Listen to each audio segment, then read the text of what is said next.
మనతో పాటు ఉన్న వ్యక్తి బల్లా విజయ్ కుమార్ గారు. ఆయన పేరు చెప్పగానే మనకి గుర్తొచ్చే పాట సిత్తరాల సిరపడు. ఇలాంటి చాలా పాటలు రాసిన వ్యక్తి ఈరోజు మనతో ఉండడం మన అదృష్టం. సార్ నమస్తే అండి. నమస్కారం అండి. ఎలా ఉంది మీ రిటైర్డ్ లైఫ్ ప్రొఫెషనల్గా? చాలా బాగుందండి. నాకు మా ఫ్యామిలీతో ఎక్కువగా స్పెండ్ చేస్తున్నాను. ఫ్యామిలీతో టైం ఇప్పుడు దొరికింది నిజంగా. అంటే మా అమ్మాయిలతో నేను స్పెండ్ చేయలేకపోయినా ఇప్పుడు చిన్నప్పుడు, కానీ మనవడు వీటితో హ్యాపీగా ఎంజాయ్ చేస్తున్నా. అసలు వాలంటీర్ రిటైర్మెంట్ తీసుకుంది అందుకు. వాలంటీర్ రిటైర్మెంట్ తీసుకుంది. సో మీకు పాటలు రాయాలనే ఆలోచన ఏ ఏజ్లో వచ్చింది? అంటే నేను ఇంటర్ చదువుతున్నప్పుడు కాలేజీలో ఓపెనింగ్ సాంగ్ దగ్గర ఒకళ్ళు రాలేకపోతే రాయడం అండి. అది మొదటి పాట. అంటే అంత ముందు కూడా రాయటం అయింది, పబ్లిక్గా పాడడం అనేది అది.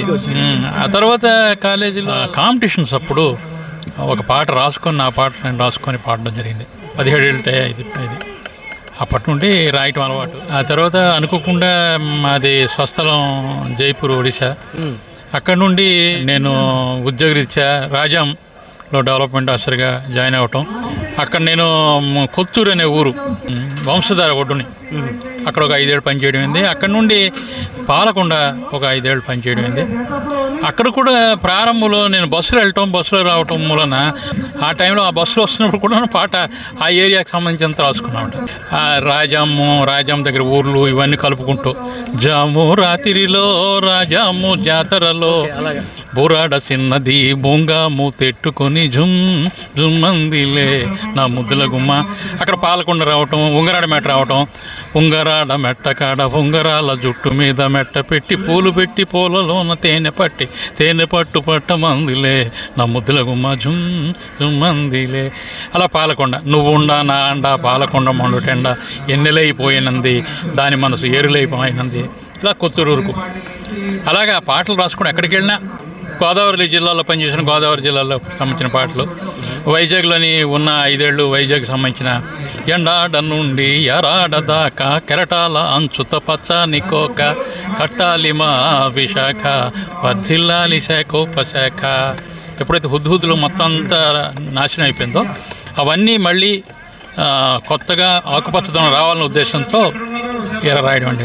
మీరు ఇప్పటికి ఎన్ని పాటలు రాశారు సినిమాలకి? నేను సినిమాలకి 10-12 రాసి ఉంటానండి. బట్ అన్నింటిలో కల్లా వెలుగు చూసినవి మాత్రం ఒక 4 బయటికి ఇంకా ఉన్నాయి. మరి చిత్రాల సిరపుడు, దమిడి సేమంతి అని రంగమార్తాండలో కృష్ణవంశీ గారు అభిమానంతో రాయించుకున్నారు. శ్రీదేవి శోభన్ బాబులో ఇప్పుడు నేను పాడిన పాటనే మార్చుకొని శ్రీదేవి శోభన్ బాబులో కూడా అశోకవనంలో అర్జున్ కళ్యాణంలో రంగు రంశిల కాని పాట. సిత్తరాల సిరపడు పాట రాసి రికార్డింగ్ అంతా అయిపోయిన తర్వాత మీకు వచ్చిన ఫస్ట్ అప్లాజ్ ఏంటి?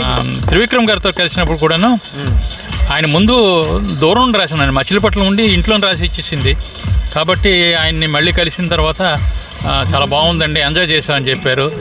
నేను అసలు నమ్మలేకపోయాను. ఒక్కసారి రంగమార్తాండలో మీరు పాడిన పాట మాకోసం. యాక్చువల్గా అండి నేను ఒక ట్యూన్ ఇచ్చానండి.